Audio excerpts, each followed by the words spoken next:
What up, you awesome people? I'm Julian, coming through with a movie review. Yes, that's right, let's switch it up a bit.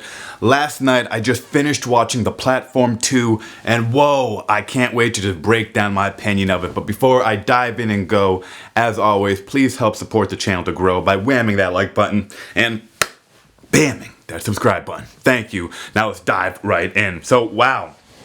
I loved The Platform 1. Let me just start there.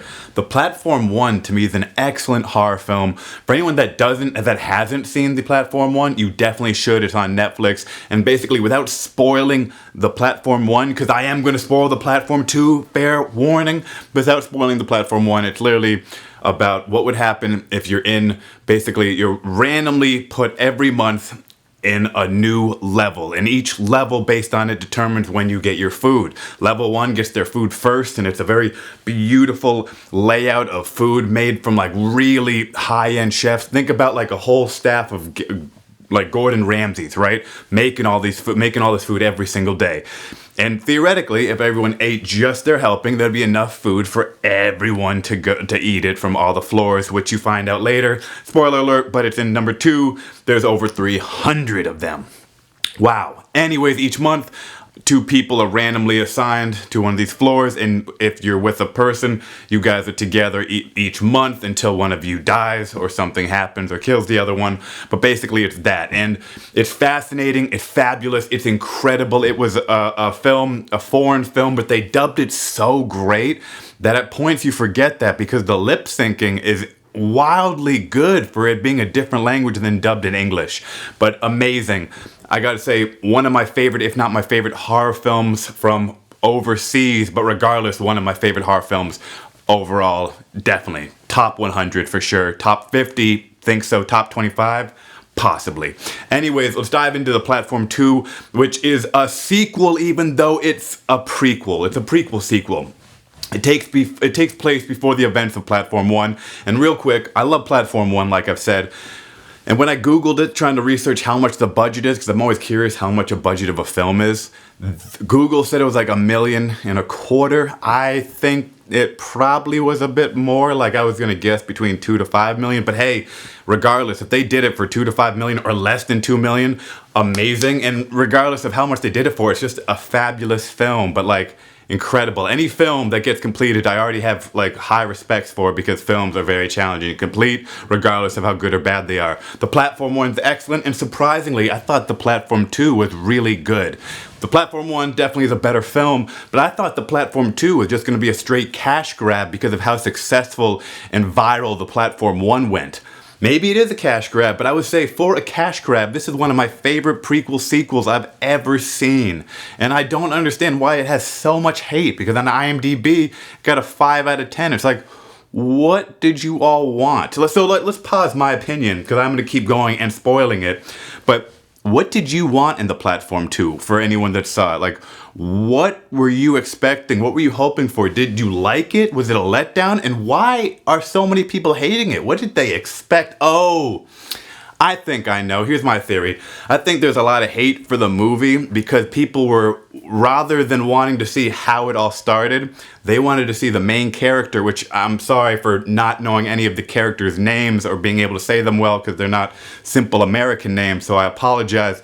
But the main character that survives in the first one, spoiler alert, didn't mean to spoil that, but he survives the end, does not then follow up with attacking the people that created it. So I get it. You know, if they ever make a third platform, Platform 3, it really should cater to, I think, what a lot of the haters of this wanted. Not saying to cater to haters, but if they are going to continue the franchise, they now got to go to the events after the first movie, and like the main character needs to go attack the people that started this, needs to like literally defraud them, needs to turn the mirror on them, needs to either put them in this situation, which would be crazy if the people that created are then stuck in it, which I will say in The Platform 1, you do see one of the people that worked on it in it, but that's for later on. That does come back. But maybe that's what they should have done. They should, no, sorry, not should have done. I like this one, but I'm saying maybe that's what they should do if they continue it. The main character or maybe several surviving characters need to go rise up and revolt against the people that created it and like kill them in some very high budget production value way. Who knows, but that's what I think the Platform 3 should be, and I'm guessing that's why the Platform 2 has such a negative rating. Because I'm like, what? How can it only be a 5? It is more than okay. It's actually very entertaining. Now, the budget, they say, is 70 million, so wow. That's minimally, like, not, what am I trying to say? If Platform 2 is 70 million, that's 70 times the budget that Google suggested for the first one, or just under, because it was 1.2, not 1. But still, wow. And let me tell you, yes, a lot of the money you can see gets spent, but yes, you can also see a lot of the money got kind of moved around in areas, maybe to the actors who didn't get paid the most on the first one, because there's a huge cast in the second one, there's a lot of action, but wow, going from like a $1.2 million budget to 70, huge jump.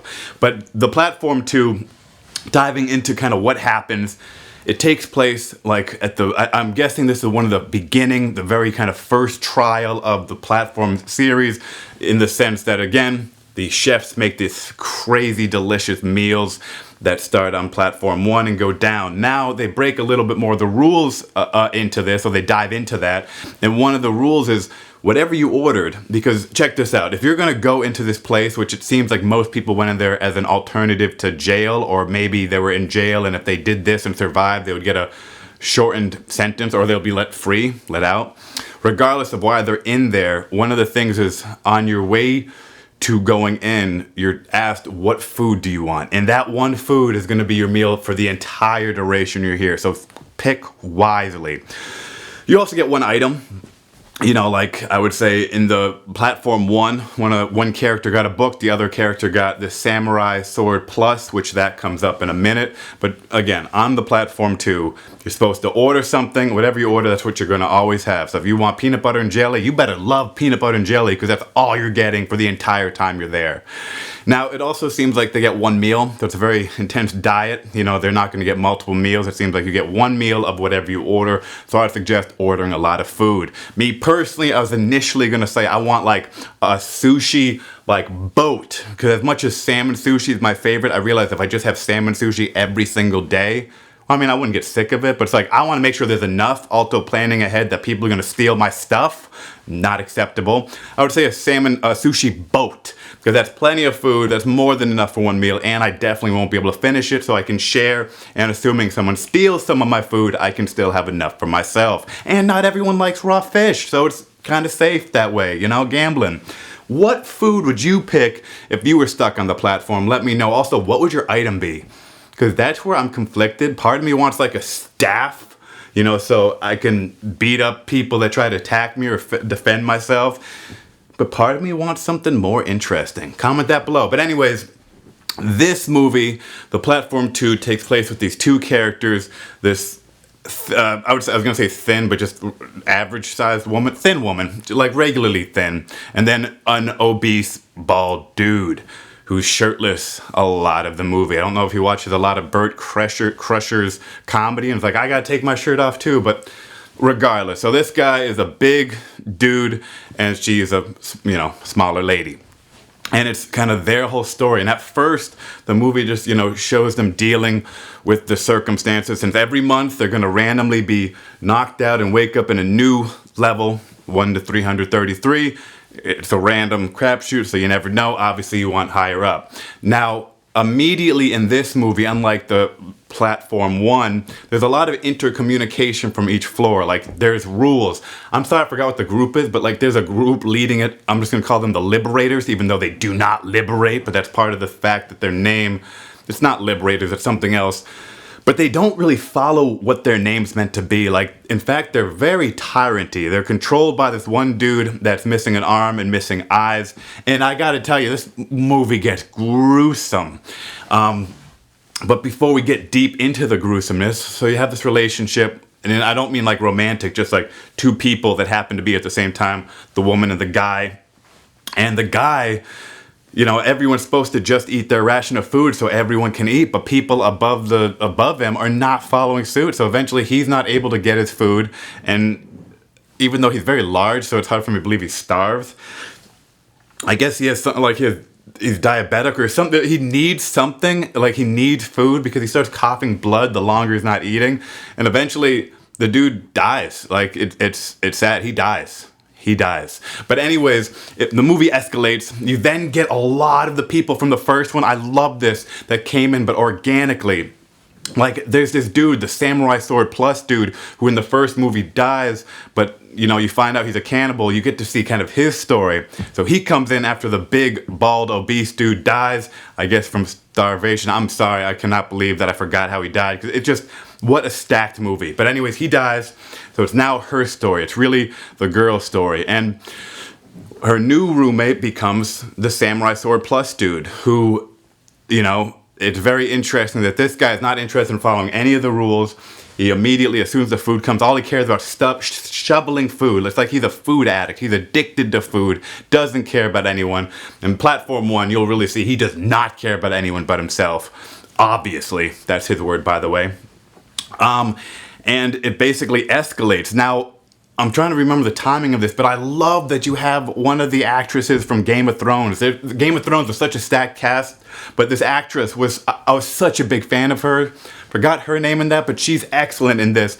And then it gets really intense, like, because the characters weren't following the Liberators' rules, the main woman that you see in this has to lose her arm, and the way she loses her arm, she's like a gang of people that the Liberator controls ties her arm with rope, and then as the platform's coming down, several people lose their arms in this scene. It rips her arm off, and maybe people were grossed out by that, but it's like, yo, that's intense. That to me is an original, crazy concept, and I'm like, what? Wow, wild. So let's just dive way later in the movie. Big fight, big fight, war between the Liberators, and the woman was able to basically round up all these people that are scared of the Liberators, because the thing is, look, if they come together, they can overthrow the Liberators. Think about, you know, the 1% and the 99%. The 1% controls the 99%, but the 99%, this is a real world scenario, realizes we don't need to take their shit. The 1% has nothing, right? This is kind of a reflection of that in a much smaller sense. Big war. Now, before the war, you know, the Liberator had this whole plan, because the non-liberating team, they had the number. So they're like, we're going to keep going and going. And they were ready for the Liberator and his team to come fight. The Liberator and his team come down, and then they stop one floor above. And the non-liberating team with the one-armed woman is like, what's going on? And then the blind Liberator's like, we're gonna wait. Every day when the food comes, we're gonna eat all the food or get rid of it, so none of you will be able to eat. And then once you're weak, we're gonna come down and slaughter you. And they're like, oh man, what are we gonna do? And then the Samurai Plus dude from Platform 1 is like, I have an idea. Let's go down and eat all the people. And I'm like, that's a little bit cheesy, but it is completely honest and truthful with that character, and I completely get it. And it is a brilliant idea, not promoting cannibalism, but I mean, I think in the movie sense, good idea, good suggestion.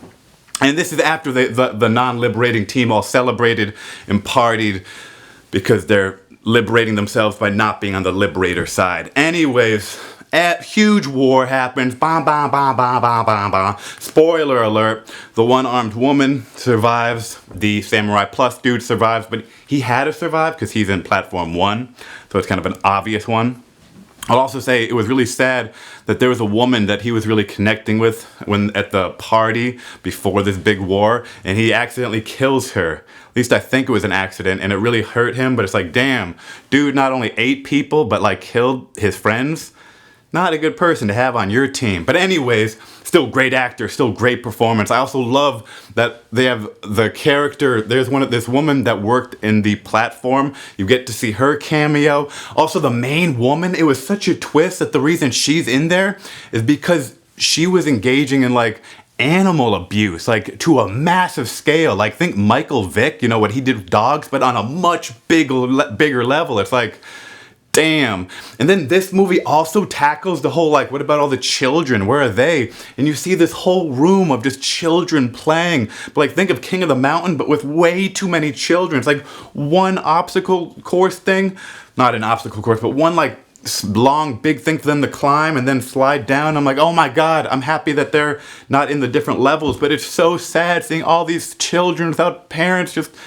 I mean, they're having fun with each other, but I mean, damn, they're isolated.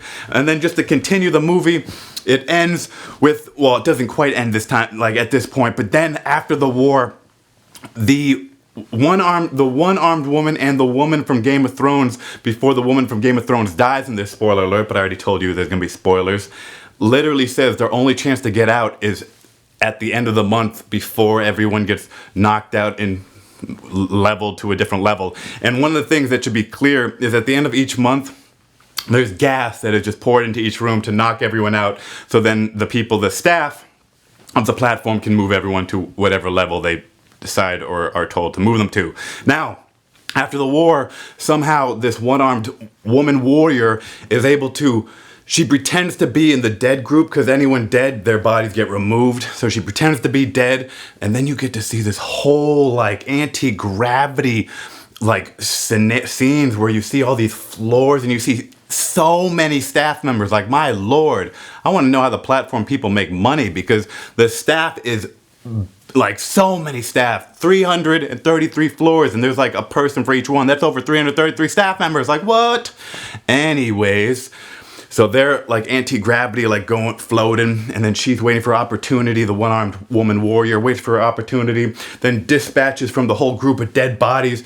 She's kind of moves around, and she then hides under this bed, waits till the staff is not looking. I will say, I don't know how she's not affected by the gas, because the whole staff are all wearing masks. She's not, but I'm gonna let that go. Anyway, she sneaks under the bed, and because she's trying to save this boy, the child, who is like the message, kind of like, you know, how Neo's the message in the Matrix. Well, this boy is the message or the answer.